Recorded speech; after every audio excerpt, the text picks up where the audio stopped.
Right. ఇక రాజమండ్రి వెళదాం. రాజమండ్రిలో శివరాత్రి సందర్భంగా అక్కడ ఆలయంలో ఎటువంటి ఏర్పాట్లు చేశారు?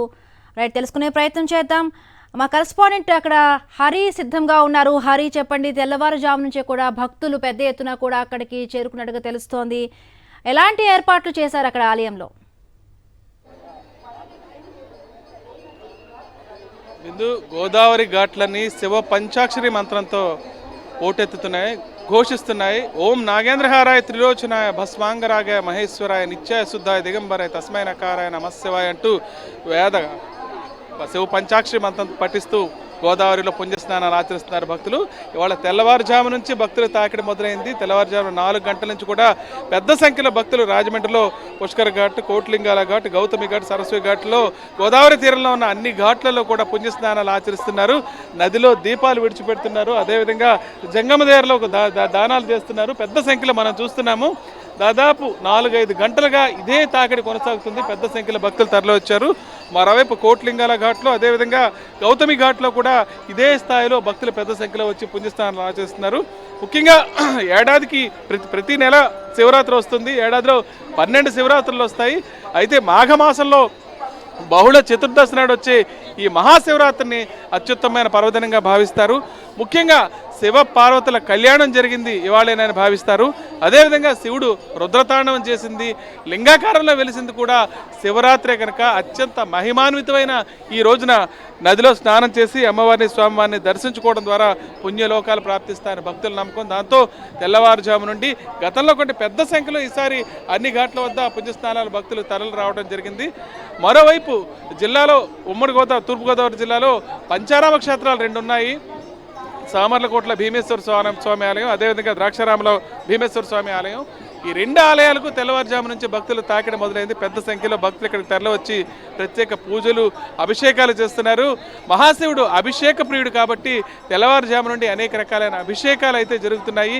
ఎక్కడ ప్రతి శైవాలయంలో కూడా భక్తులు క్యూలు కట్టి తెల్లవారుజాము నుంచే స్వామివారిని దర్శించుకోవడానికి ఎదురు చూస్తున్నారు. మరోవైపు కోటిపల్లిలో ఛాయా సోమేశ్వర స్వామి ఆలయంలో అయితే శివరాత్రి ఉత్సవాలు చాలా ప్రత్యేకంగా నిర్వహిస్తారు. పెద్ద సంఖ్యలో భక్తులు తెల్లవారుజాము నుంచి కూడా ఇక్కడికి తరలి వచ్చి గౌతమి గోదావరిలో స్నానాలు చేసి స్వామివారి దర్శనం కోసం ఎదురు చూస్తున్నారు. అదేవిధంగా మరోవైపు గోదావరి తీరంలో మురమలలోని భద్రకాళి సమేత వీరేశ్వర ఆలయంలో కూడా తెల్లవారుజాము నుంచి భక్తుల తాకిడి ఎక్కువగా ఉంది. అక్కడ కూడా పెద్ద సంఖ్యలో భక్తులు వచ్చి ప్రత్యేకమైన పూజలు, అభిషేకాలు ఆచరిస్తున్నారు. రాజమండ్రి నగరంలో చూసుకుంటే ఉన్న 11 ఘాట్లలో కూడా ఇవాళ తెల్లవారుజాము నుంచి భక్తులు ఈ పుణ్యస్నానాలు ఆచరిస్తున్నారు. ఉమా మార్కండేయ స్వామి ఆలయం, కోటిలింగేశ్వర స్వామి ఆలయాలకు కూడా తెల్లవారుజాము నుంచి ప్రత్యేక పూజలు, అభిషేకాలు చేయడంతో భక్తుల సంఖ్య అక్కడ కూడా ఎక్కువగా ఉంది. ఇప్పుడు మనం చూస్తున్నాము ఈ ఘాట్లో ఉన్న ఏర్పాట్లు కూడా ఒకసారి పరిశీలించవచ్చు. ప్రధానంగా మిగతా ఘాట్లు ఉన్నా సరే స్నానాలు చేయడానికి ఎక్కువ అవకాశంగా ఈ పుష్కర్ ఘాట్ మాత్రమే ఉండటం వల్ల పెద్ద సంఖ్యలో జనం ఇక్కడికి తరలి రావడం, భక్తులు రావడం జరిగింది. వీరి కోసం ప్రత్యేకంగా ఇక బోట్లతో వంతెనలు ఏర్పాటు చేశారు. ఎవరు లోతట్టు ప్రాంతానికి వెళ్లకుండా ముందే స్నానాలు చేస్తున్నారు. నదిలో భక్తులు దీపాలు విడిచిపెడుతున్నారు. అనంతరం ఇక్కడికి వచ్చి స్వామివారిని దర్శించుకునే ప్రయత్నం చేస్తున్నారు. నదిలో దిగలేని వారి కోసం జల్లు స్నాన ఘట్టాలను కొన్నిటిని ఏర్పాటు చేశారు. అదేవిధంగా మహిళలు దుస్తులు మార్చుకోవడానికి కూడా కొన్ని ఏర్పాట్లు చేయడం జరిగింది. నిరంతరం కంట్రోల్ రూమ్లు కూడా ఏర్పాటు చేసి ఎప్పటికప్పుడు పరిస్థితిని పరిశీలిస్తున్నారు. గతానికి భిన్నంగా ఈసారి అయితే డ్రోన్తో అబ్జర్వేషన్ చేస్తున్నారు. డ్రోన్లు ఎగరవేసి ఎక్కడ ఎటువంటి అవాంఛనీయ సంఘటన జరగకుండా కూడా ఏర్పాట్లు అయితే చేశారు. మొత్తానికి తెల్లవారుజాము నుంచి కూడా ఈ తాకిడి అయితే భక్తుల తాకిడి కొనసాగుతుంది. ఇవాళ మధ్యాహ్నం వరకు ఈ పుణ్యస్నానాలను ఆచరించడంతో పాటు సమీపంలో ఉన్న ఆలయాలకు భక్తులు పెద్ద ఎత్తున తరలి వచ్చి ఈ స్నానాలు చేస్తారు. Bindu. Right, thank you Harish. Shivaratri సందర్భంగా శైవ క్షేత్రాలన్నీ కూడా కిటకిటలాడుతున్నాయి. తెల్లవారుజాము నుంచే పెద్ద సంఖ్యలో భక్తులందరూ కూడా ప్రత్యేక పూజలు చేసుకోవడానికి ఆలయానికి చేరుకుంటున్నారు.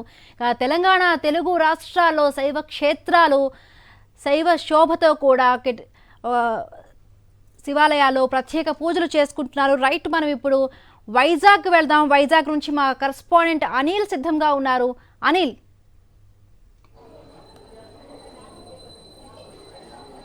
బిందు, ఉదయం నుంచి కూడా శైవ క్షేత్రాలన్నీ భక్తులతో కిటకిటలాడుతున్నాయి.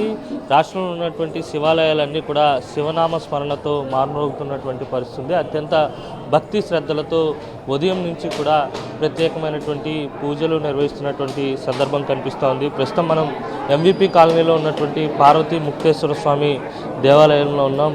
తెల్లవారుజాము నుంచి కూడా భక్తులు పెద్ద ఎత్తున తరలి వస్తున్నారు. ఎటువంటి ఇబ్బందులు లేకుండా ఆలయ కమిటీ కూడా ఏర్పాట్లు చేసినటువంటి పరిస్థితి. కంచి కామకోటి పీఠం ఆధ్వర్యంలో నిర్వహిస్తున్నటువంటి ఈ దేవాలయంలో ఎటువంటి ఇబ్బందులు లేకుండా కూడా భక్తులకు ఏర్పాట్లు చేశారు. అలాగే మరోవైపు ఈ ఆలయంలోనే ప్రత్యేకంగా జ్యోతిర్లింగాలు ఉన్నాయి. భక్తులు స్వయంగా నేరుగా వెళ్ళి అభిషేకం చేసుకోవడానికి కూడా అవకాశం ఉంటుంది. అలాగే లింగోద్భవ కాలంలో సాయంత్రం 8 గంటల నుంచి రాత్రి 12 గంటల వరకు కూడా ప్రత్యేకంగా మహారుద్రాభిషేకం చేసేందుకు కూడా ఏర్పాట్లన్నీ కూడా దాదాపుగా పూర్తయినటువంటి సందర్భం కనిపిస్తోంది. మరోవైపు రాష్ట్రంలో ఉన్నటువంటి అన్ని దేవాలయాల్లో కూడా పెద్ద ఎత్తున పూజలు కొనసాగుతున్నటువంటి సందర్భం ఉంది. ఆలయ కమిటీ ఉన్నారు, మాట్లాడడం ఎటువంటి ఏర్పాట్లు చేశారు, ప్రత్యేకమైనటువంటి అభిషేకాలు కానీ పూజలు కానీ ఏమైనా ఉన్నాయి?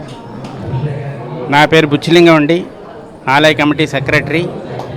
ఈ ఆలయాన్ని నా పేరు బుచ్చిలింగం, సిద్ధి వినాయక పార్వతీ ముక్తేశ్వర స్వామివారి టెంపుల్ సెక్రటరీ. ఈ ఆలయాన్ని 1988లో శివాలయంగా మేము నిర్మాణం జరిపి అభివృద్ధి చేయడానికి సుమారుగా మాకు 36 సంవత్సరాలు ఈ అభివృద్ధి కార్యక్రమాలకి ఉపయోగపడింది. ఈ ఆలయాన్ని 2003లో కంచి కామకోటి పీఠం వారికి ఎఫిలియేట్ చేయబడింది. వారి అనుబంధ సంస్థగా ఈ ఆలయం ఇప్పటివరకు నిర్వహణ జరుగుతోంది. ప్రత్యేకించి కార్తీక మాసాల్లోనూ అలాగే మహాశివరాత్రి పర్వదినాన్ని భక్తులు విశేషంగా వచ్చి స్వామివారిని సేవిస్తూ ఉంటారు, పూజలు జరుపుకుంటూ ఉంటారు.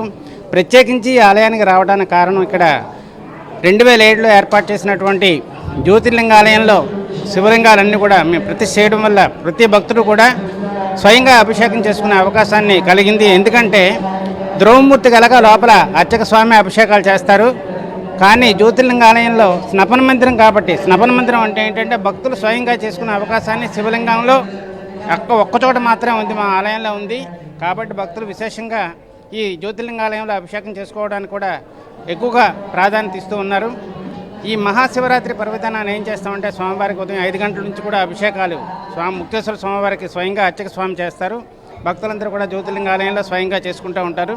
ఈ ఆలయంలో విశేషించి 1996లో ఏర్పాటు చేసినటువంటి సద్గురు సాయినాథ మందిరంలో విశేషంగా ప్రతి గురువారం అన్నదాన కార్యక్రమాన్ని కూడా మేము నిర్వహిస్తూ ఉన్నాం. అలాగే అన్నప్రసాదానికి భక్తులందరూ కూడా విరాళాలు ఇచ్చి ప్రోత్సాహం కూడా అందిస్తూ ఉన్నారు. లింగోద్భవ కాలంలో ఏమైనా చెప్తాను.